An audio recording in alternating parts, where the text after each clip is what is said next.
Hey guys, welcome to the Learn Feng Shui podcast, where you'll learn Feng Shui from a classical point of view, taking out the myth and superstition.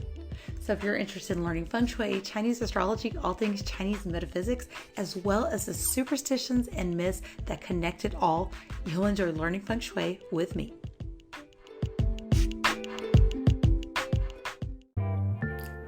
Hey guys, welcome to today's episode of the Learn Feng Shui podcast. I'm your host, Candice Berlanga, certified Feng Shui practitioner, a red ribbon professional with International Feng Shui Guild.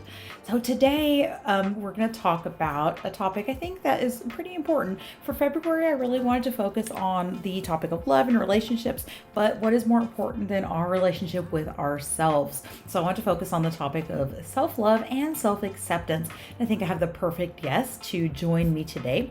Today joining me is Kristi Stangeland. So Kristi is an international retreat leader, author, lecturer, and private meditation coach for busy women. She's the founder of My Paravita Circle, an online meditation membership program designed to help busy women find balance, wellness, and contentment in their daily lives. For nearly 20 years, she's helped women create opportunities for professional success and personal fulfillment through self-development programs, including meditation, personal development, and wellness retreats, as well as Feng Shui. Kristi is a certified Gene Keys guide and miracle choice facilitator for guiding personal transformations. She's also an eccentrics instructor, helping women at any stage of life move their muscles and joints more easily through a focus on balance and stretching. In addition, she holds a diploma in mindfulness studies by the NLP Center for Excellence and completed a 3-year BTB Feng Shui master's training program. This education transformed her life, and now she's passionate about sharing it with others by offering practical techniques and inspiration for bringing joy, adventure, and a sense of calm to her clients' lives. Welcome, Kristi. Thank you, Candice. It's great to be here. Yeah, so today, when we connected, we wanted to focus on the topic of self-love, and that is something you do through your meditation, and just in all kinds of ways, the Gene Keys, just kind of working through all of that. You say here that you help busy women find balance and wellness and contentment. How did you kind of migrate towards that, I suppose, is what I'm wondering.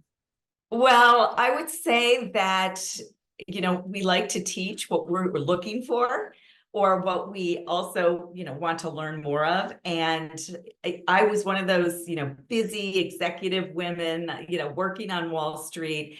And but having everything on the face of it, I had my, beautiful husband and children and a great job and had, a lot of people underneath me, but yet I was missing something, but I just didn't know what it was. And it really put me on sort of this seeker's path. And when I was, quit my job on Wall Street, that allowed me to sort of get into meditation. I kind of just fell into it and put me on the path of self-development classes and eventually Feng Shui and eventually, leading meditations. And I have found what a wonderful experience that has been and how fulfilling that has been. And I know, so kind of going back to, you said you worked on Wall Street. That's another thing too. That was something we didn't even discuss in your bio. You had a whole nother life before starting your work with just the self-development and Feng Shui and everything. Yes. So my parents were both accountants. They were both, grew up in the Depression, and it was very clear, said or unsaid, you will be an accountant. And that was what I ended up doing. I ended up going to school, becoming an accountant, just because that was, what I was really told was a way to become successful. And I'm a type A person and I want to succeed. And I just thought that that was going to be the answer and the way that I was going to feel incredibly fulfilled, and found that, not so much. And so it was this long discovery process of, you have to have a certain amount of money to be happy. But after you reach a certain point, you need a lot of other things. And I'm just I feel so thankful that I was able to find those with the self-development work that I've done and that I now teach to others. If you told me 30 plus years ago that I was going to be, running retreats and leading meditations and doing the work with the gene keys, I would have laughed. I would have been like, no, that's all woo woo and weird, and I would not have a part of that. And so it's just interesting how you slowly, when you have these things happen to you and the synchronicities that happen, and all of a sudden things change, and you're like, oh, you have a new lens of viewing what life is like and how life might work differently than what you thought it did when you were in your 20s. I feel like my 30s was the discovery time, that was the time Yes, I where I think it is really for felt like most there's of us. something more. Yeah. Yeah, for sure. Our 20s is like almost like survival mode, maybe having children, having a, young little ones, maybe being freshly married, Right, newlyweds. And so it's just like we're learning how to life, and 30s is like it kind of slows down. At least for me it did. And kids are a little older, and then kind of right. going through like, what do I want to do next? And that's kind of how I discovered Feng Shui too. But yeah. And so you started with Feng Shui. Well, I actually started with meditation. So when I quit my corporate job, I knew I wanted to be an entrepreneur. That was the one thing I knew, because my parents, although they were accountants, were also entrepreneurs. And so I read a book, something called like 12 Secrets of Creative People. And it was a woman who'd gone off and interviewed all these different women and how they got their, creativity and thought about it. And so I was like, I'm going to read this book and figure out the secrets to creativity. And one of them was sit quietly for 5 minutes a day. That was just very difficult for a type A person. I was like, I can't do that. But I'm very tenacious. And so I'm like, I am going to do this. And I really do feel like that was the very first step of leading me down this path of self-discovery and towards the gene keys and towards Feng Shui. And so we've mentioned gene keys, we've said that, but we haven't actually talked about what gene keys is. And it's one of the ways you help lead women through this area of like personal development and self-discovery is using something called the gene keys. And so let's talk about what gene keys are. So the gene keys I came across during the pandemic, a wonderful mentor of mine had mentioned it to me. And I went onto the site, and it was founded, or the person who brought it into this world, his name is Richard Rudd. And he basically had these downloads about the I Ching related to different spheres. And the whole idea that we have 64 genes in our body, and there are 64 hexagrams in the I Ching. And so based on our birth data, we can have different aspects that are stronger than others. And the whole idea is that those aspects that are stronger can have a shadow, a gift. Well, they do have a shadow, a gift, and a city. And the shadow is what we maybe don't see in ourselves, and it messes us up. It trips us up. It's kind of that self-sabotage that we have. And so just taking a little teeny look at that and bringing that into our awareness can move us into the gift, which is where we're in a much more expansive, higher vibration, feeling, much more at peace. And then there's the highest expression, which is the city, which is, nirvana. and maybe we get little glimpses of that. But I found it to be such a wonderful unlocking for me, even though with all the self-development work that I had done and all of the Feng Shui, that this was a really wonderful way where synchronicities just started happening left and right.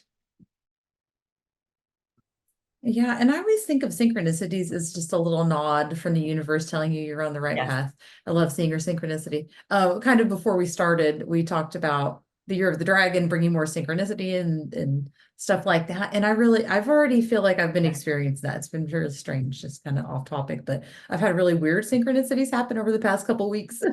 So Gene Keys is a system that suggests that each human has a unique combination of genetic markers, or these gene keys, and there's 64 of those. Is that correct? Okay. Yes. And then Yes. then we have the 64 hexagrams within the divination system of the I Ching. And so it kind of matches those up to the gene keys, and you're able to, I guess, kind of meditate on those. You're able to kind of contemplate and think on those.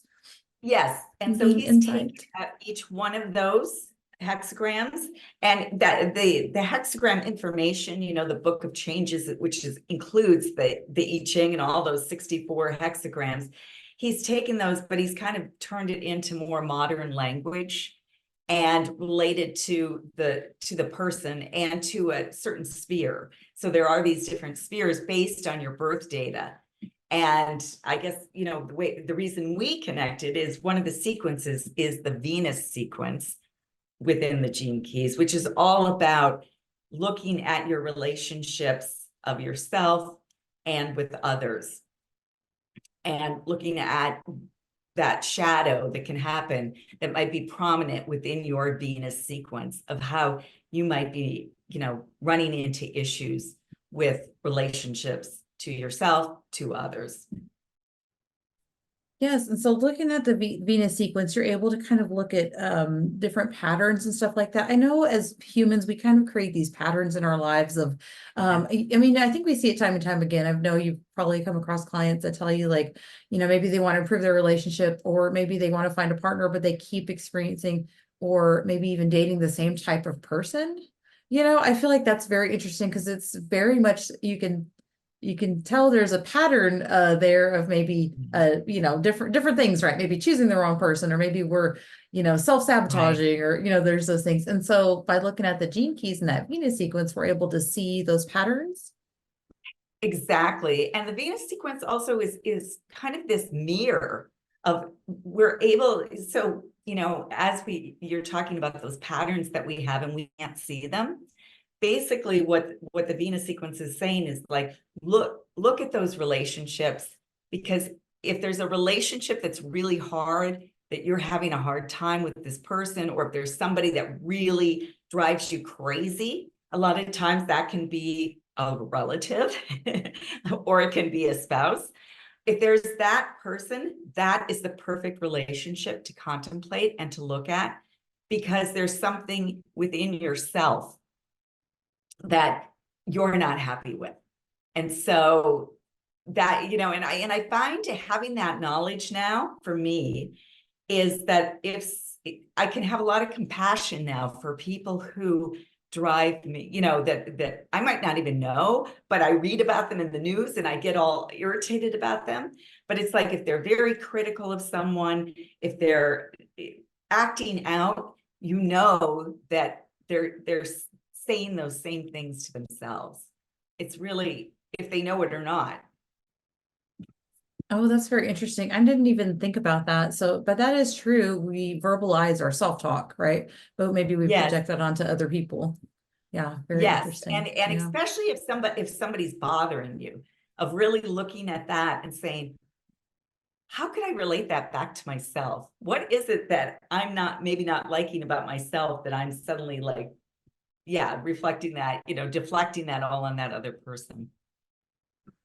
Yeah, very interesting. I see it all the time too, when people get upset about maybe politics or things, Right. world events. And those are very much things that are out of our sphere of control, Yes. But we can choose to, again, I think, reflect. What is your advice for that when people, because I think, we tend to do that. We look at this stuff going on, and sometimes maybe we feel helpless, but what do we do in Right. that case? Turn the TV off, I suppose. Well, I would say, because I do have a couple clients that are way, they're just watching the news and they just want to talk about the news and they want to be angry about the news and the politics and everything. And I do say, well, first off, think about who is promoting that. I mean, media wants us to get upset about stuff, right? They're constantly promoting hurricanes or other things that to get people to read and to follow, and they're hitting those triggers. So one is to limit your media. I mean, I don't think people should put their heads in the sand at all. You need to know what's going on, but you don't have to keep reading the same thing over and over again, or watching as much news that sometimes I'll be in an airport and they're looping the news over and over again. And it's like, I have to go move because I can't listen to it anymore. So, but I do think the best advice though, is to really do look at your opinions, to stand back from them and see how you might be more compassionate. And I think that is what needs to happen in this polarization that's happening across not only the US, right? That's so much everywhere, is that people have to start understanding and looking at the other person. Yeah, I think we're very much self-centered as people. We kind of relate everything back to us, and we think everything is about us, but not necessarily. And so I do think so when you're looking at that Venus sequence, you can actually see though, you said the shadow traits. Let's talk about those shadow traits, since we're talking about kind of the more, I guess, negative thinking within our own Right. within our own minds, I suppose, or in regards to relationships and other people. So Right. there's the shadow part of us. Yes, yes. And so for an example, I thought, so that the real heart of the Venus sequence is gene key 22 or hexagram 22.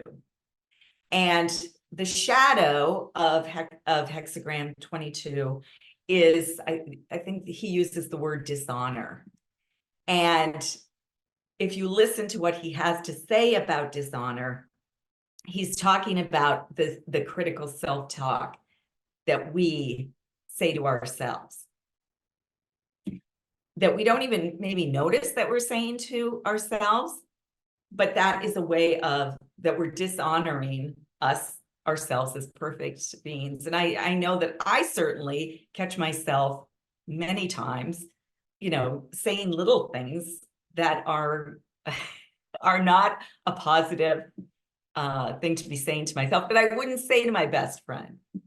Yeah, you're right. We wouldn't say that stuff to our friends. Why do we say it to ourselves, And so then the next part of the sequence, so it goes for the shadow, and then the next part is the gift. And gift. so the gift, when you stop when you bring into awareness that maybe this negative self-talk that you're saying to yourself, or you might be dishonoring yourself, and just taking a bit of a look at that, you move into graciousness.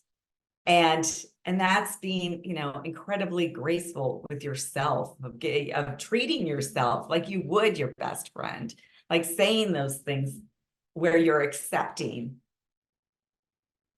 and you're falling into that pattern. And when you're doing that, and the beauty of the gene keys and the theory behind it is actually it's a way of enlightenment. And so you actually are changing your genes. So it's not like, I don't know if you've ever gone to some self-development course where you learn to do something new and you take it home and you use that tool for a while, and then it just kind of goes by the wayside and you sort of forget it. And then, maybe the old habit comes back or something like that.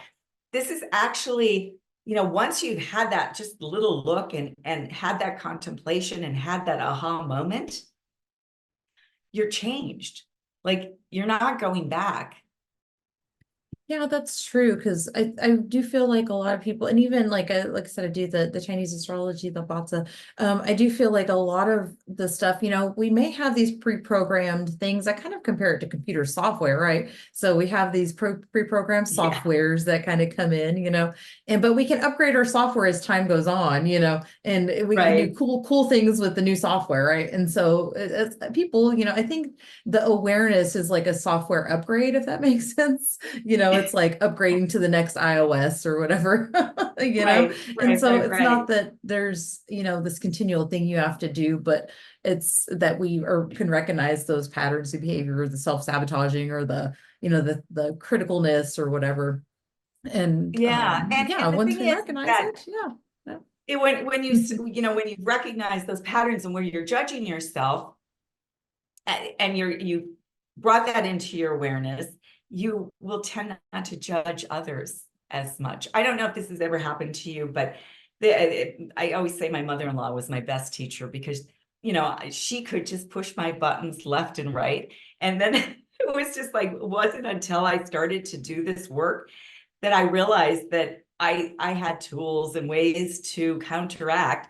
And my energy changed. And as a result of my energy changing, her energy changed. And all of a sudden, for whatever reason, I don't know, she wasn't bothering me anymore. Have you had that experience? Oh yeah, yes. So me and my husband, I'll just be, I love him to death. I love him so much. And we've been together for, we're basically childhood sweethearts, but when Uh-huh. you have known someone that long, you butt heads and everything. And Yeah. there was a time where it was very, you know, rocky, very rocky, Mhm. a few years ago. And, yeah, but a lot of it was me, I really had what I did, honestly, kind of going back to that self, awareness type thing. I one day I just was so tired of it. I was like, I'm tired of arguing, tired of, I don't want to feel like this anymore. I'm tired of this and I can't change him. Yeah. I'm not going to leave, I don't want the marriage to end, right? And Yeah. so, Yeah. I was like, let me just do something for myself. I don't want to feel, like this victim in my own life, right? Right. And so I actually I'm an Audible listener. I love Audible books. And so I actually downloaded the book from Louise Hay. I think it's called You Can Heal Your Life, I believe. Oh, yes. Yeah, Yes. You Can Heal Your Life. And in doing that, I actually went back through a lot of childhood stuff and kind of Mhm. realized like the patterns of maybe like communication and conflict, that were between me and my mom, me and That my you dad, learned. hurts. Yeah. Yeah. Yeah. And that really made me think like I've created these patterns of, this miscommunication and, I mean, I can Right. only do my end, but this is what I was creating on my end. I wasn't, Right. I had great parents, but they didn't teach me emotional intelligence. You know what I mean?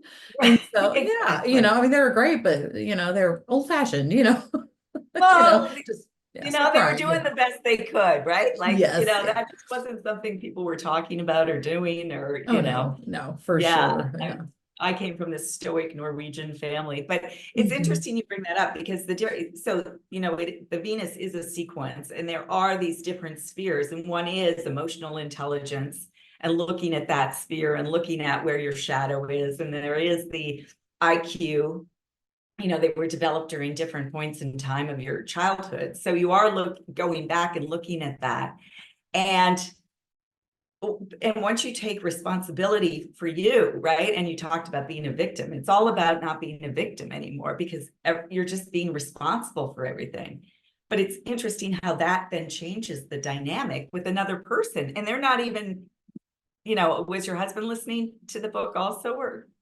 No, he was kind No, of it was doing just his own you. thing. He feel like he had I feel like he had another, I can't remember what it was. He went through some kind of meditation too, because he was also feeling tired of feeling, the way he Mhm. felt, And I Right. think as we get older, we're both, passing 40, we're past 40 now, but at that time we were passing Yeah. 40. And, yeah, I really feel like the older you get, I think the more you really look at like the inner happiness, kind of like we Yes. we talked about. Yes.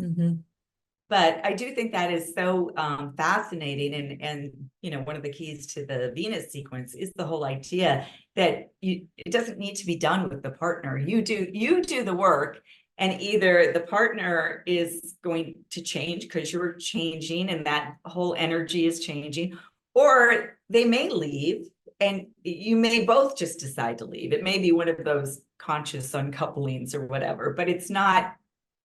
It's kind of like he's a big Richard Budd, in writing this Venus sequence, he's a big proponent of people staying together because, again, that's where the transformation comes from, is working on the relationship.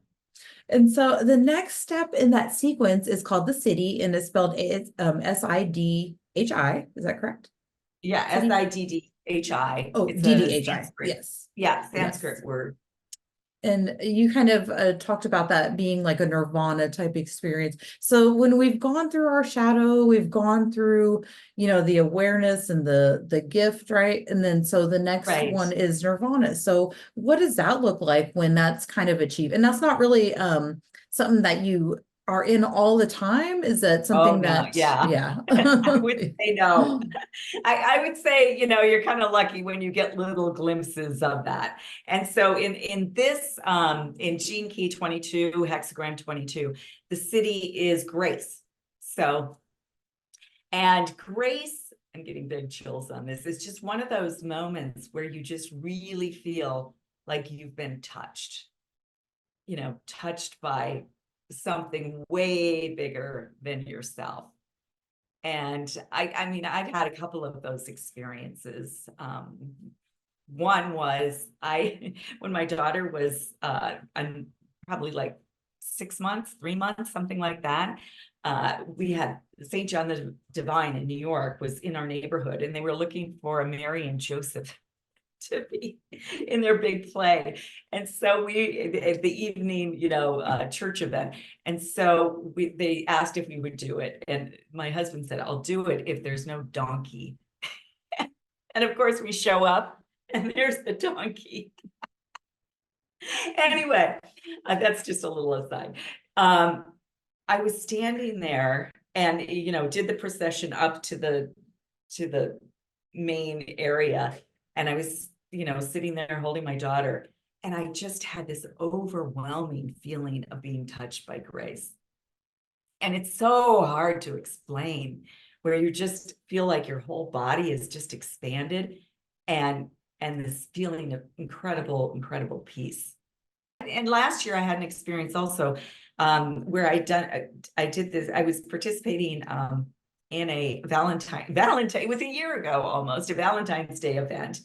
And I was doing one part, and then this other woman was doing breath work, which I'd never really done before, but you're almost like hyperventilating and your hands start to feel incredibly like they're growing. And somebody, had said you really go to this different plane. And I had this experience where I felt like my mother was coming, she's now passed, and just gave me this incredible hug. And it felt this incredible unconditional love. And I just started weeping. And I am a stoic Norwegian. I am not a big crier whatsoever. And it was just like the tears were just flowing down my cheeks. And it wasn't until the next day, and I was recounting this to my husband, and I said, I feel like I was touched by grace. And so I guess just sharing those are just kind of those little fleeting moments of where you're just feeling this incredible peace. And do you feel like we experience more of that, I suppose? Because I do feel like a lot of that you do have to be in like maybe a meditative state, or you have to do the breath work, or you have to do, it is Right. very much maybe even like it's some work to get there, to get to that that state where you can block Yeah. everything out and experience that. To at least to me, maybe some people can do it a little easier, but do you feel like it's a little easier to achieve sometimes when you've gone through and done some of the work, and you've looked at your own shadow side and everything like that? Yeah, absolutely. And I think that is what, kind of the point of this is that it's interesting because of course we always want to focus on that shadow, and the idea is spending like 10% on that, and then the rest really on the gift, and looking at the gift and Nice. how that, contemplating on that. And then to me, it's just like letting the city happen. But I do feel like you kind of need to do the work to get to those glimpses of the city, or even maybe experience it more. Yeah, I always feel like I have to be able to block things, you know what I mean? Block out the external. I am a Yeah. thinker, and so my thoughts are always racing, and have to like, it's meditation can be quite hard for me. It really can. Yes, yes, I Yeah. totally get it. I mean, I'm a type A person, and I have that brain that chatters away. So that is why I feel like the meditation that I do, and when I train people, I tell them just 3 minutes. That's all you have to do to just start. Oh, I could do 3 minutes. I'm good with that. Yeah, And and you're that's what actually everyone gonna, yeah, says. I can I do could do three 3 minutes. minutes. Yeah, I could do that. Yeah. Yes, for sure. And I guess I think one time, the one time that I do feel like I can block out my thoughts is I actually do like aerial yoga with the hammock. I don't know if you've ever seen that. That Oh, is the I one have time where I can like I'm solely focused on my physical, holding myself yes, up, um crunching my abs or holding my and so it's and yeah, same with like yoga and you talked about earlier about qigong and so yeah yes. definitely during and even what is the one where they do the they do the Well, very there's slow Tai motion, Chi, yeah, tai chi, yeah, I do feel like those are very much yeah, a and kind of a contemplative. Mhm. even running, Yes, you can yeah, get into that oh yeah. zone. Yes. My sister Yeah. does CrossFit and she says during CrossFit, she's just so focused on it. Yeah, so physical activity can definitely, I think, put you in kind of a meditative state. Can be very Yes, relaxing. Yeah. absolutely. And so you Yeah. wanted to lead us on a meditation. So before we do that, I think I'm going to have you. So you actually have a meditation group where you work through the Venus sequence. So tell us about that. And then I'd like to dedicate the last part to the meditation because we'll Okay. probably want to take off your shoes and have those 3 minutes, right? Right. Right. Relax. Well, so yeah, so you touched on a good thing. So the first is I have the My Parvita Circle, which is the online membership, which people could sign up at any point in time. It's $15 a month.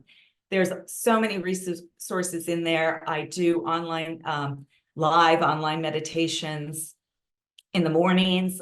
We do them in the afternoon. We have a theme for each month. This month is the heart, coming up in February is the Heart Sutra. So we dive into that. Then there's also the Venus sequence, which is starting at the end of February. So that's on Tuesday, February 27th in the evening Eastern time. And that sequence, I think, runs until about June. We meet once a month. So I will be guiding a Venus session. Awesome. And you do, I know by the time this airs, or this is live, I suppose, you'll have already done it, but you also do some different stuff. So if people want to find you, they can go to your website, which I'll link below, and that's myparvita.com. Yes. And there are under there are workshops that people can sign up for. There are retreats that are all full right now. They're all sold out, but I'm working on 2025. That sounds amazing. Yes. So go check out the website. And again, everything will be linked below if you want to, get in contact with Kristi. So we'll have all her information linked in the show notes. All right, guys, we'll go ahead and take a little bit of a pause here if you're driving or if you are listening and passing and you want to come back to this point.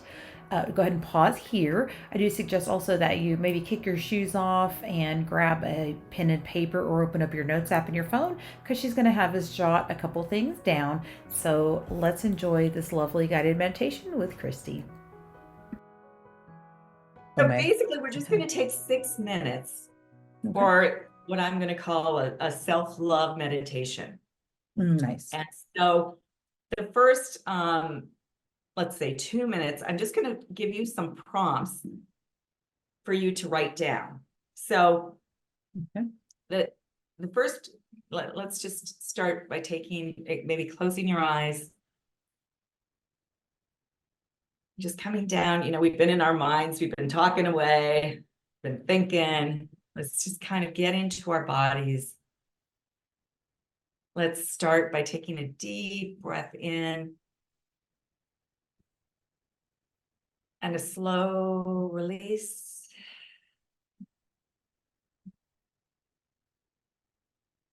A second deep breath in.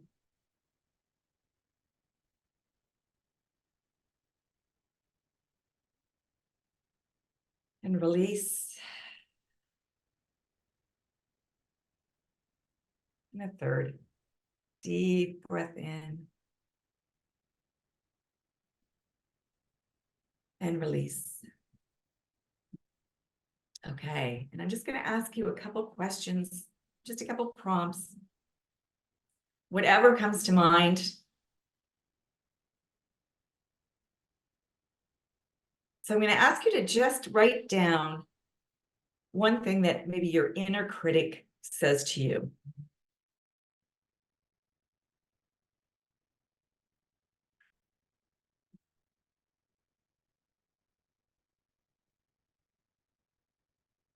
And you can write more than one thing if it is something you got. It's just a time to do a brain dump.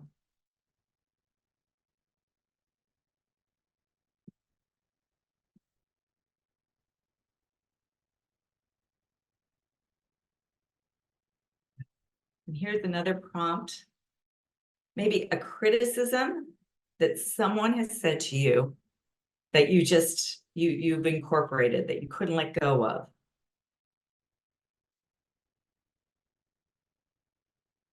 And it might even sound silly, but just write it down.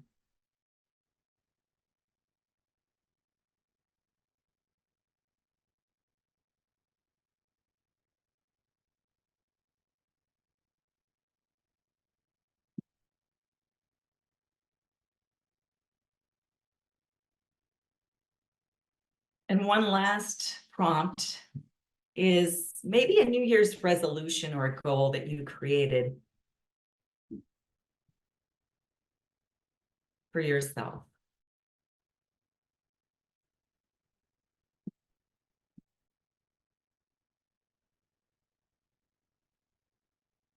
I'm going to ask you to just take a look at what you've written, everything you've written, and we're just going to pick one of them to work with for today. So just see what jumps out, what's calling you. Is it something that you say to yourself every day? Your inner critic? Is it something that somebody said? Maybe it's something in your New Year's resolution that's kind of being critical of yourself. Let's now move into meditation. And again, I invite you to close your eyes. And maybe you want to put your hands on your heart. We're going to focus on our heart.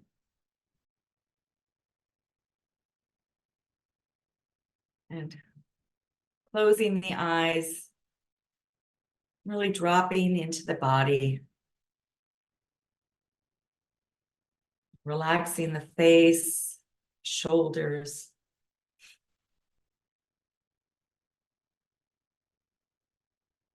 Moving down and relaxing the chest, the back, noticing the hips, making sure that your feet are grounded on the floor.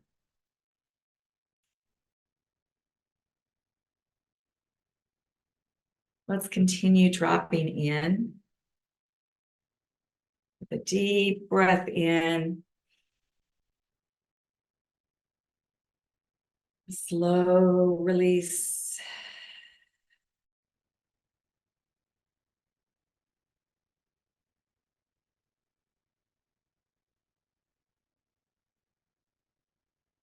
And turn your attention to your heart. Just notice this heart space.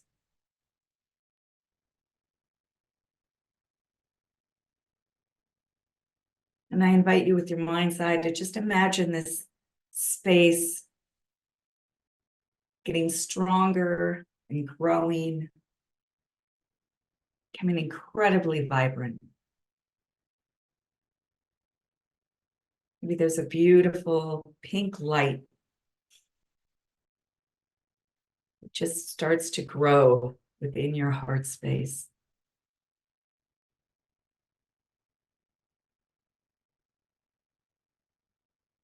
And again, let's take a deep breath into the heart.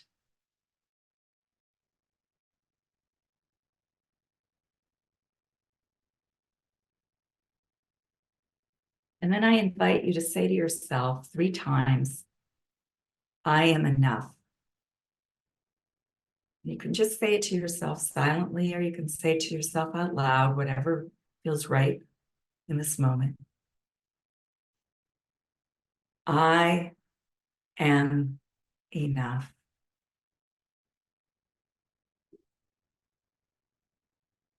I am enough.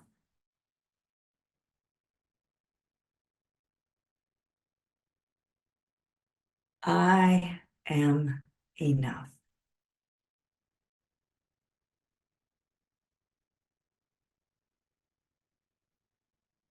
And then I invite you to say to yourself 3 times, I choose love.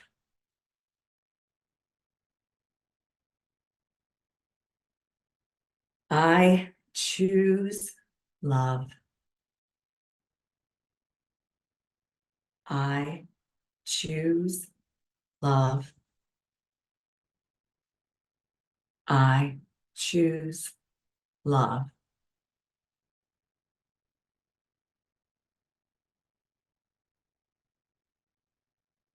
Another deep breath in, slowly release.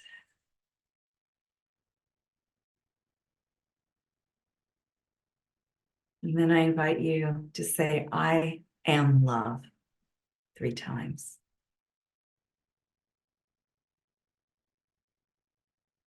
I am love. I am love. I am love. And a deep breath in. And a slow release.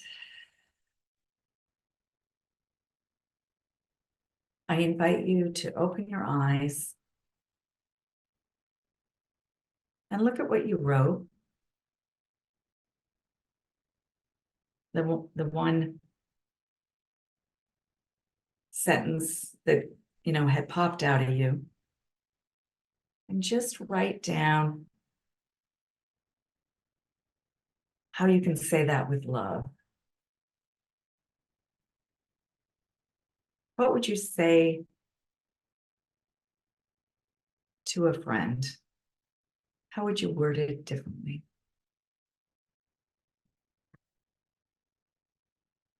What encouragement might you give them?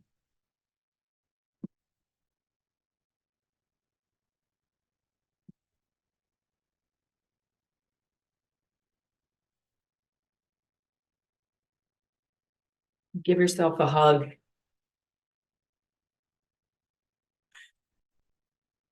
I know you are love.